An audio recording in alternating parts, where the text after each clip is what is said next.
Saludos a todos. En este tema vamos a conocer un poco más sobre la gestión integral del recurso hídrico y la información de su tratamiento.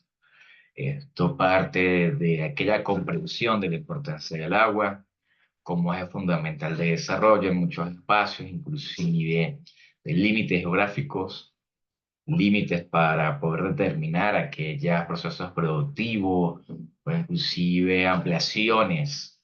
de diferentes elementos, mismo desarrollo urbanísticos, porque nace de la ampliación de las fronteras urbanas, las mismas fronteras agrícolas, en el sentido de la parte del campo, la parte de producción agroindustrial, si no existe el agua. Por lo tanto, es un elemento fundamental para el desarrollo y por ende al ser utilizada, pues genera también residuos líquidos. No solamente las actividades del ser humano generan residuos y desechos sólidos, sino también lo que es esta parte de residuos líquidos, por supuesto generados por este mismo desarrollo, donde es importante también evaluar qué alternativas pueden desarrollarse para minimizar su impacto ambiental. Y por supuesto que lo ideal sería prevenir que se genere el impacto ambiental hasta en este recurso hídrico, que por el nombre lo dice, gestión integral. Entonces ya empezamos a ver todas aquellas políticas, recursos, procedimientos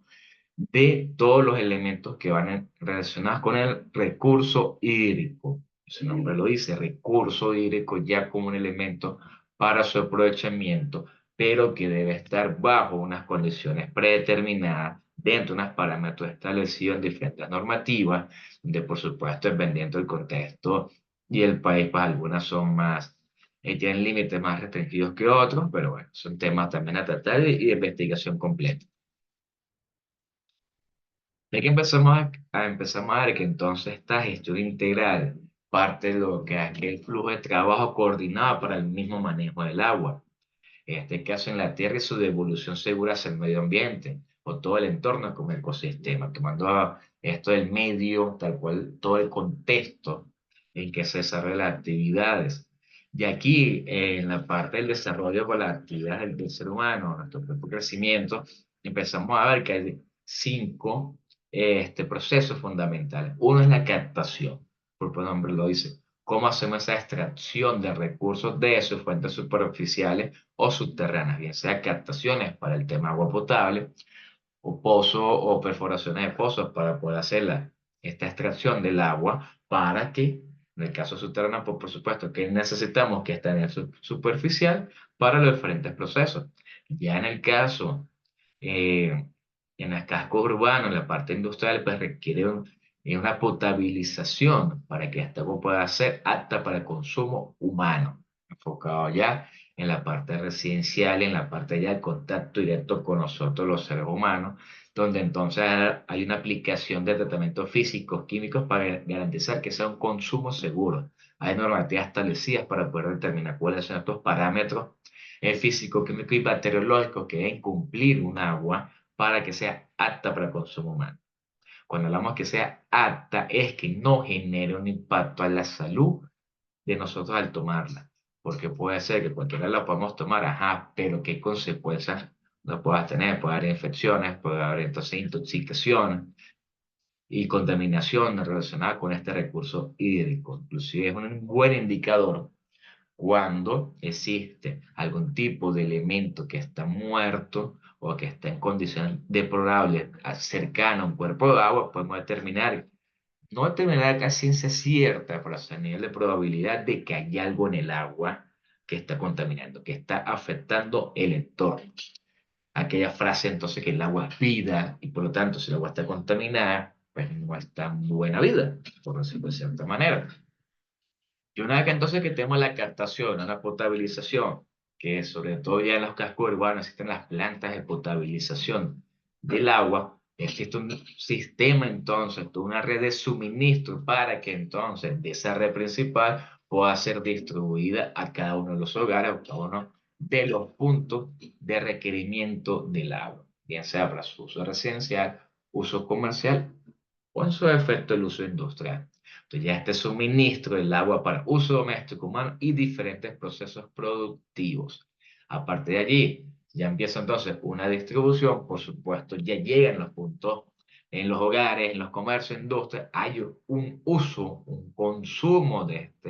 este recurso, una utilización para diferentes procesos, ya sea procesos, por ejemplo, de la preparación de alimentos, lavado los alimentos, luego, entonces, el agua que ya usamos, entonces, la colocamos por el desagüe, mismo lavado de platos, bueno, sanitarios, baños, limpieza, y empieza esto, por supuesto, de allí. Si va entonces a diferentes redes cloacales, ya se hace una recolección bajo una red, de que entonces esa captación de las aguas residuales mediante sistemas de alcantarillado o la red de aguas negras que comúnmente se conoce allí en algunos países, otros es la red de alcantarillado y diferentes sinónimos relacionados con esto. ¿Qué permite esto? Que, que las descargas sean conducidas, sean captadas y conducidas de manera ordenada. No es que entonces, imagínense que ya empezamos a hablar del tema de urbanización. Cuando tenemos una urbanización o vamos a urbanizar un terreno, está vinculada a los servicios públicos, temas como es la red de agua potable y como es la red de aguas negras o aguas residuales. Inclusive en el caso de Venezuela, estas son factibilidades de servicios que son emitidas por la hidrológica que está administrando o que se encuentra bajo la jurisdicción. Sobre el caso de San Cristóbal de Táchira y los suroeste, emite entonces esta factibilidad de que el terreno donde se vaya a construir su urbanización está cercano a una red de distribución de agua potable. Incluso indica que el punto más cercano de la tubería matriz es a tantos metros. Por lo tanto, entonces, a partir de allí hasta el terreno, ya es potestad del promotor del proyecto de desarrollar el proyecto de la distribución de agua potable. De igual manera, entonces, también esta factibilidad de servicio indica que sí se encuentra capaz, o indica, dependiendo de la cota, dependiendo de los metros sobre el nivel del mar que se encuentre, que puede ser que el terreno se encuentre a una altura determinada y, por ejemplo, una loma, y que la red de tanto red de cloacas como la, la tubería de agua potable se encuentra en una cota inferior que requiere entonces un tanque de almacenamiento, un sistema de bombeo para que pueda llegar el agua. No sería así para el tema de cloacas porque si está en una cota superior, pues, por gravedad,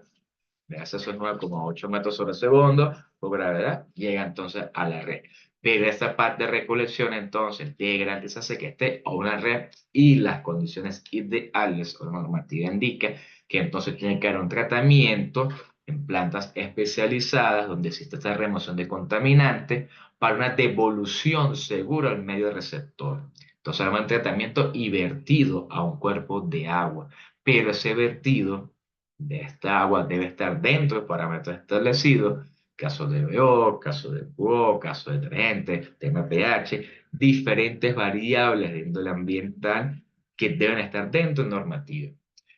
Y aquí entonces recordamos la parte del ecosistema aquí, que porque el vertido debe estar dentro de estos parámetros, dentro del rango permisible, porque permite que este cuerpo de agua tenga la capacidad de resiliencia de poder soportar esa nueva carga contaminante y depurarse de manera autónoma, no por sí sola, por supuesto. Ya, si existe una alteración, si estamos descargando por encima de estos valores, no hay garantía, inclusive, o existe garantía de que pueda darse una contaminación del cuerpo de agua. ¿Por qué? Porque el cuerpo no puede soportar esa nueva carga que está por encima de los parámetros, excede la capacidad que puedo tener yo como cuerpo de agua de poder recibir esa carga orgánica, por ejemplo. A partir de aquí que entonces, que ya sos vertido, que es una caracterización de aguas residuales, donde voy a identificar primero qué tipo de efluente es. Si es doméstico, son residuos de la parte de los hogares, si es aguas grises o aguas negras, aguas grises relacionadas con la parte de las aguas de lluvia, que entonces entra en contacto con los techos, entra en contacto con algún elemento inerte y puede arrastrar una serie de sedimentos, de otro tipo de residuos, de lavado, y por supuesto, pues queda, no podemos decir que contaminadas como tal, pero sí, indudablemente no queda en condiciones iniciales. Las aguas negras generadas por los mismos procesos, sobre todo la parte de los sanitarios,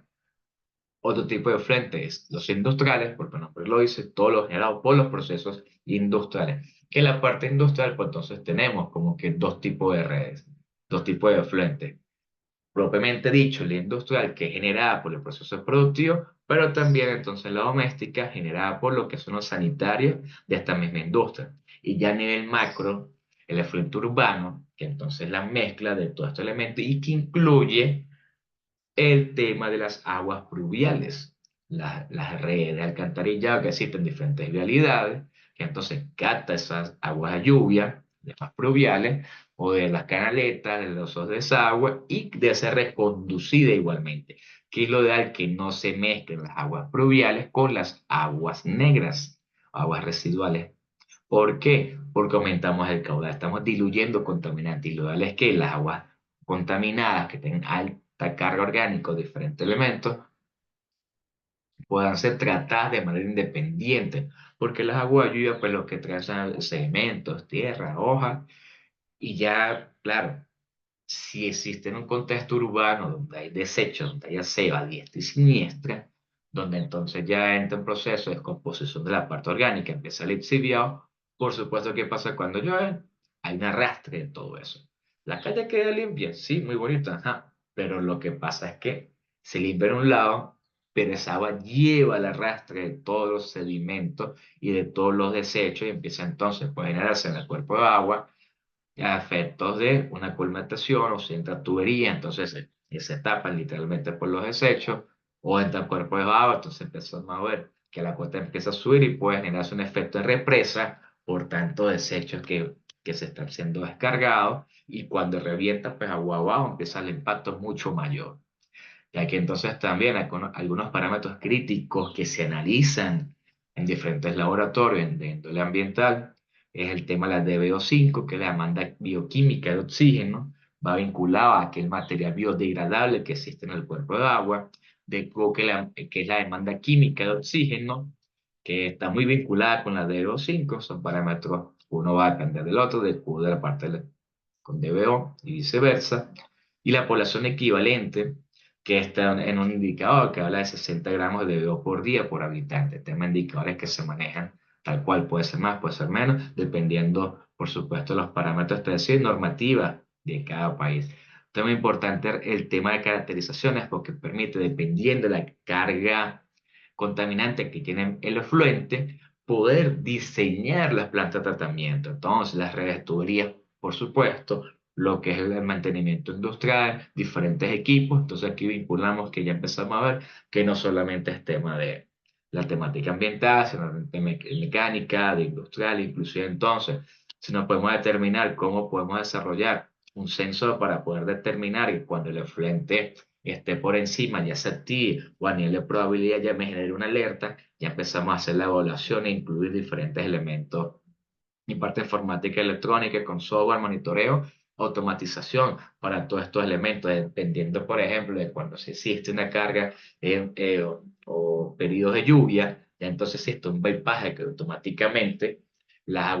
red de aguas de lluvia sea desviada hacia un cuerpo de agua de manera directa porque no merita ningún tipo de tratamiento, porque en teoría está limpia, mientras que entonces cuando existe una descarga de a nivel industrial, ya el sistema lo que hace es cerrar esa compuerta y regresiona a una planta de tratamiento. Entonces, como pueden ver, son diferentes elementos que toca ver cómo es el proceso y empezamos a nivel de ingeniería cómo lo podemos mejorar, cómo podemos agregar aquellos elementos de acuerdo a nuestro perfil profesional. En este mismo proceso de depuración, retornamos a aquella parte de lo que es el tema de equilibrio, esa misma capacidad natural que tienen los cuerpos de agua para poder este, regenerarse como tal. Después soportar, poder recibir esa nueva carga y poco a poco, mismo proceso, el ciclo del agua, mismo proceso de depuración, mismos elementos que tiene el agua en el mismo ecosistema, empieza entonces a limpiarse. Pero por supuesto, todo depende de esa carga contaminante, que es el volumen de estos residuos que son vertidos, que el cuerpo de agua debe procesar sin que represente un colapso, porque se genera un colapso y cuando es en la parte orgánico hay un riesgo y hay proceso de eutrofización, que es un excedente de nutrientes. ¿Qué es lo que pasa en el lago Maracaibo? La Letna es una evidencia de un excedente de nutrientes, por lo tanto, y el cuerpo agua no puede, digamos, procesar esos nutrientes, hay excedente, por lo tanto, es beneficioso para ciertos microorganismos, organismos, en este caso la letna, que por supuesto consume esta materia orgánica y se reproduce a nivel exponencial. Pues ya sabemos entonces qué pasa en la parte de crecimiento microbacteriano, o los que no conocen, cuando existe un crecimiento es porque existe alta carga de nutrientes, pero llega un punto de un pico donde empieza entonces a disminuir, empieza la mismo organismo, microorganismo a morir y ellos mismos empiezan a contaminar. Por lo tanto, y si existe también en esta parte de la letna, genera es una capa, genera como, sí, literalmente como un manto superficial que no permite que los rayos del sol ingresen, en este caso el lago Maracaibo, a un cuerpo de agua, por lo tanto, si no ingresa el agua, no existe ese proceso de fotosíntesis también dentro de los microorganismos, sobre todo las algas, la parte del agua, que la fotosíntesis no solamente sea en los árboles, la parte superficial, también en estos cuerpos de agua. ¿Y qué pasa allí? Si no existe entonces eso, no hay oxígeno disuelto en el cuerpo de agua y empieza a morir todo lo que existe en el cuerpo de agua, salvo aquellos que se adaptan, ese proceso de adaptación a estas nuevas condiciones, pero eso toma bastantes años, décadas, siglos. La tendencia es que literalmente muere. De aquí entra entonces la parte de clasificación de los sistemas de tratamiento. En otros materiales pueden verlo más a detalle, diferentes ejemplos, donde aquí existen tres tipos de tratamiento. Perdón. Los físicos vinculados al pretratamiento, la idea es poder sacar del flujo del agua toda aquella parte sólida, bien sea roca, bien sea residuos de desecho, plástico, papel, cartón, lo que es arena, piedra, todos aquellos elementos. Por eso hablamos del uso de rejas, de desarenadores, sedimentadores, para poder eliminar todo lo que es la parte sólida. ¿Qué nos queda? Ah, entonces sería ese componente químico y biológico que va a tener cada uno de los tratamientos. Existen tratamientos químicos, tema de coagulación, floculación, que permite con adición de químicos en las plantas de tratamiento, que entonces se formen coágulos de tal manera que empiezan a unirse, moléculas, por decirlo de cierta manera, que empiezan a unirse como que gotas con goticas, se hacen más densas y en cuanto empieza ya, o bien sea, van flotando o precipitan, dependiendo entonces del proceso. De ahí entonces entra un tema también de cloración, que es para poder entonces controlar, y neutralización de pH, recordando entonces que pH neutro es 7, lo más cercano, es lo más ideal. Por supuesto, hablamos cuando existe una parte orgánica, pues entonces hay microorganismos que están presentes allí, que no deben existir para el tema de consumo del agua, o deben estar dentro de un rango si descargamos a un cuerpo de agua, porque la idea es que se mantengan las condiciones en que el agua estaba inicialmente. Entonces ya está tantos biológicos que permiten estos elementos, de ahí donde entra el famoso tema del lodo activado, que ya es una salida del proceso productivo del tratamiento de las aguas residuales, que esos lodos tienen alta carga orgánica, que pueden servir para abono orgánico, que ya entonces es una de las salidas de estos modelos de una petarca, una planta de tratamiento de aguas residuales domésticas, con sistema lineal. Una línea de agua donde están todos los sistemas de tratamiento, culmina ya una parte de desinfección que es para garantizar que está dentro de los parámetros allí, bien sea por ozono u otro tipo de tratamiento, está con procesos tecnológicos, pues por supuesto, se optimiza mucho más estos elementos y entra entonces una línea de lodos que ya es lo que sale de los tanques de los sistemas de tratamiento. ¿Qué permite esto? Que esto es un subproducto que puede ser aprovechable entonces y devuelto también entonces para el ecosistema en donde se encuentra. Aquí, por supuesto, hay que hablar del tema de normativa, en el caso de eso, hasta la ley del ambiente, de aguas, decreto 883, que es muy importante, que son las normas para clasificación y control de la calidad de cuerpos de agua y vertidos. ¿Por qué esto es importante? Igualmente la norma sanitaria de calidad del agua para consumo humano, porque luego un análisis que se realiza en laboratorio certificado se puede determinar qué tipo de agua es y si se puede descargar a la red de cloacas o a un cuerpo de agua o en su defecto, tema norma sanitaria, si esa agua de ese manantial, ese, de ese cuerpo de agua que tengo en mi finca, en mi terreno, allá muy bonito todo, la puedo consumir. O extracción entonces de pozos para poder establecer, por ejemplo, una empresa, un proyecto de aprovechamiento de recursos hídricos para embotellamiento y vender el agua. Entonces, aquí es muy importante estos elementos y por supuesto a partir de aquí entra entonces todos los tratamientos para poder adecuar de fluente mi agua a los estándares establecidos por norma y por supuesto todo va a depender del uso que le pueda dar. Puede ser que le haga un tratamiento, pues esa agua residual no es apta para consumo humano, pero sí la puedo utilizar para riego, por ejemplo o captando las aguas grises, entonces, de las naves, de una de mis naves del parque industrial, lo puedo utilizar para riego o para entonces temas sanitarios. ¿Qué hago esto? Reduzco el consumo de un agua que es tratada por parte del Estado con diferentes procesos químicos, físicos y bacteriológicos para que sea apta al consumo humano, no lo utilice para el tema sanitario, que pasa mucho, pues, en los hogares, estamos utilizando agua que es tratada literalmente para que se lleve parte orgánica en la de los baños. De eso, la recomendación o parte de eso en muchas industrias es que entonces utilizan, en muchos hogares, que utilizan entonces, hacen una subdivisión, una división interna de las redes para tomar en cuenta esa red que viene de distribución de la potabilización, va para aquellos espacios donde lo requieren, temas de manos porque tenemos que lavar y enjuagar entonces con agua que es apta para el consumo humano, aunque no la traguemos, pero está en contacto con el organismo,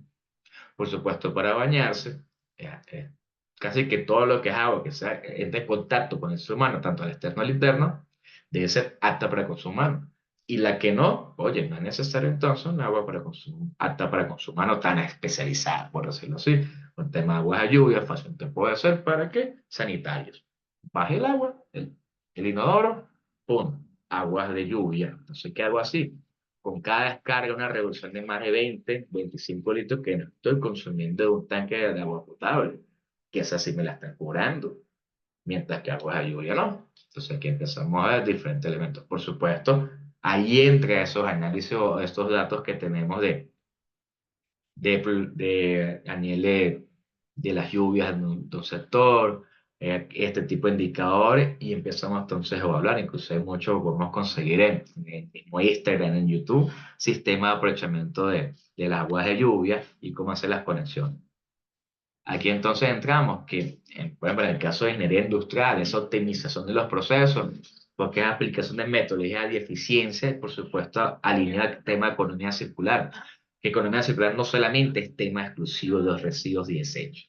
¿cierto? La parte de residuos propiamente, porque desecho es lo que no puede estar dentro de un proceso circular, en el caso de Venezuela. Ya es una salida que poco a poco hay que ir reduciendo. Aquí entra entonces el tema de economía circular, que sale del tema de la economía circular azul, que es vincular al recurso hídrico. Ya son esquemas de producción más limpias que implementación entonces de aquellos metodologías, mecanismos para poder reducir el consumo de este recurso por cada unidad de producción, por cada entonces maquinaria, por cada esquema de enfriamiento o que agua estoy utilizando. Si es un sistema de lavado, ajá, ¿por qué no entonces aprovechar el agua de lluvia para estos elementos? O si es tubería, o si la utilizo más nada para enfriamiento, entonces, oye, no necesito agua potable. Con agua de lluvia tengo un tanque que entonces me almacena allí, lo que es un proceso de recirculación, porque más nada es un choque térmico que va a existir. El agua aumenta la temperatura al enfriar diferentes maquinarias, pasa por tubería. Usted conoce mucho esa parte y existe una devolución, una descarga, eh, nivela tema de temperatura y vuelve otra vez entonces para el siguiente proceso. Tema de economía circular, que entonces es un proceso también que entra así en la parte de las aguas grises porque está siendo captado, está siendo parte del proceso, aunque no directamente, pero sí con temas de techo y otros espacios donde puede ser llevado, pero estoy dejando de aprovechar eso. Estoy extrayendo agua de una captación que literalmente la estoy utilizando en un proceso, pero si tengo aguas grises, aguas de lluvia que las puedo utilizar y puedo establecer en algún punto de mi cadena de suministro que no es productivo, oye, mejor todavía. Y por supuesto, el manejo de indicadores para evaluar esa ecoeficiencia y la gestión de procesos, que esto es parte también de industria propiamente dicho, pero es como vemos cómo esta variable ambiental entra dentro de estos procesos productivos, dentro de esta variable de la ingeniería industrial y la optimización de los mismos procesos, con producción más limpia, tema eficiencia y el aspecto de economía circular del recurso hídrico. Si nos vamos entonces al tema de ingeniería mecánica, parte de infraestructura, pues por supuesto que el diseño y mantenimiento de los sistemas electromecánicos, el tema de las mismas redes de distribución, el tema de tratamiento, el diseño de bombas, el tema de turbomáquinas, sopladores, oxigenadores para los reactores, todo el mismo diseño y construcción de lo que son el tema de floculadoras, coagulación, las unidades de tratamiento para las plantas de tratamiento de aguas residuales o aquellas unidades de tratamiento para potabilización del agua, este equipamiento físico, por supuesto el mismo mantenimiento y sobre todo cuando hablamos de tuberías, el tema de corrosión. Todo este desgaste de las maquinarias, aquí entonces empezamos a ver que esa misma gestión de recursos hídricos que inicialmente se pueda ver de manera equivocada, ¿no? Que lo ambiental y demás, no, ya va. Empezamos a ver un tema de optimización, un tema de proceso, un tema de mantenimiento, donde hay máquinas que requieren mantenimiento, donde se requiere el diseño de una nueva maquinaria que pueda ser mucho más óptima, entra entonces también un tema de diseño mecánico vinculado con variables ambientales. Y de ahí entonces, si está ahí, si está de manera análoga, de cierta manera, oye, todos los procesos de automatización y esa inclusión de la parte electrónica con implementación del sistema inteligente, hablando de un tema de monitoreo de calidad en tiempo real, transmisión de datos, sistema, parte PLC, la programación, válvulas, variables, todos aquellos elementos y por supuesto, pues el mismo diseño de instrumentación de calibración de sensores bien sea pH, océano disuelto, turbidez, caudal y todos aquellos que ameritan la evaluación para poder determinar la calidad y la cantidad que es del agua que está en mi entorno o que requiere mi proceso o que estoy generando por mi proceso.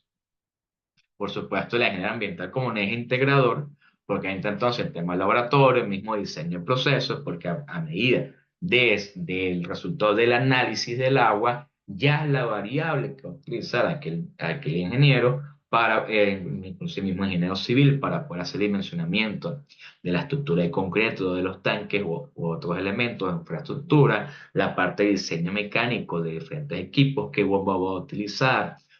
cuáles son mis aspas o elementos de, los,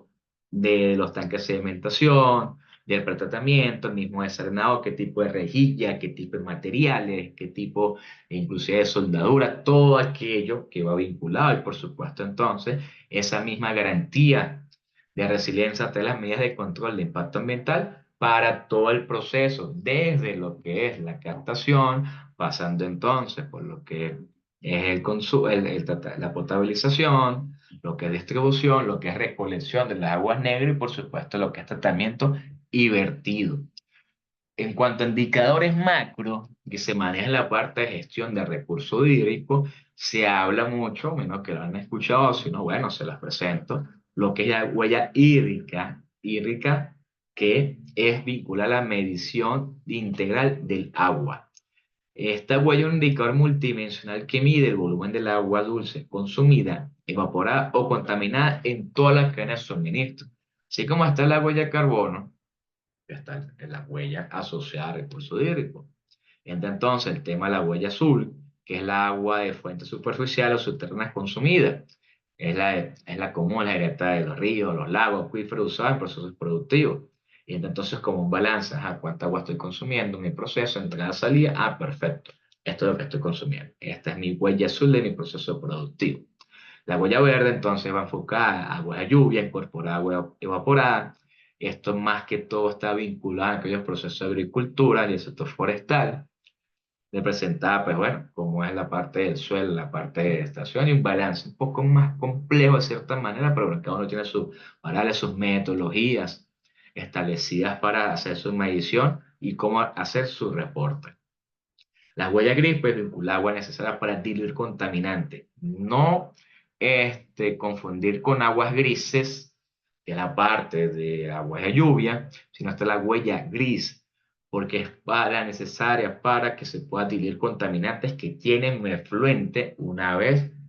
a la salida de mi proceso productivo. Aquí está relacionada con DBO de QO, que es carga contaminante, por lo tanto es como que, ajá, ¿qué tanta agua requiero yo para diluir mi efluente? Por supuesto, si la huella gris es mayor o es más alta, ¿qué quiere indicar esto? Pues que mi proceso es más contaminante, porque requiero altas cantidades o un caudal mucho mayor para poder diluir contaminante. Si mi huella gris es menor, prácticamente nula, ¿qué quiere decir? Pues mira, de contaminantes que diluyo. Ya como sale el agua de mi proceso productivo, puede descargarse a un cuerpo de agua sin ningún problema porque está dentro de los parámetros. Recuerda la parte de contaminación. Si está por encima de los parámetros, si está por encima del límite permisible de la descarga, ya podemos hablar de contaminación. Inclusive, a eso de análisis, presenta entonces el fiscal una denuncia al Ministerio con competencia ambiental, al Ministerio Público, revisa el informe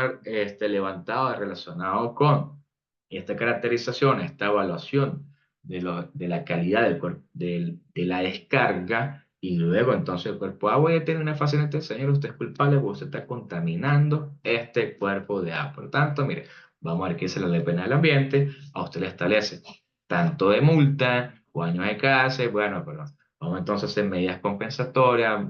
todo lo que es el ámbito jurídico y a nivel penal, sin menoscabo de las sanciones administrativas por el órgano rector en materia ambiental, que en este caso es el ministerio, que ya todo, lleva todo lo administrativo y bueno, y pare de contar toda esa parte.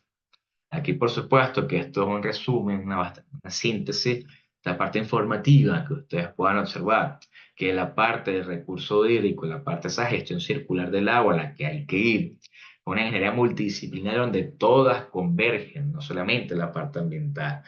que si bien es cierto, se levanta información de la temática ambiental, que son parámetros de diseño, parámetros de determinar qué debo mejorar, qué debo optimizar. Esos indicadores indispensables para poder establecer que también es clave, por supuesto, un motor de sostenibilidad y protección del ciclo hidrológico para futuras generaciones. No tan alejada, aquellas futuras son, no, bueno, son mis hijos, mis nietos, y ni bisnietos, no, ya es todo el contexto actual, porque cada vez entonces, si alteramos ciclo hidrológico, va a disminuirse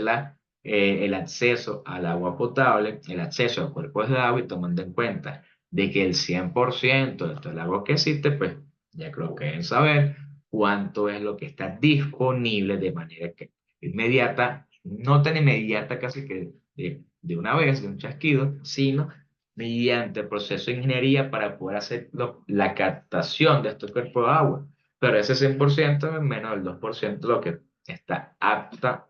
o para nosotros en tema de consumo. Por lo tanto, pues bueno, parte de esta ingeniería multidisciplinaria busca reducir la huella gris,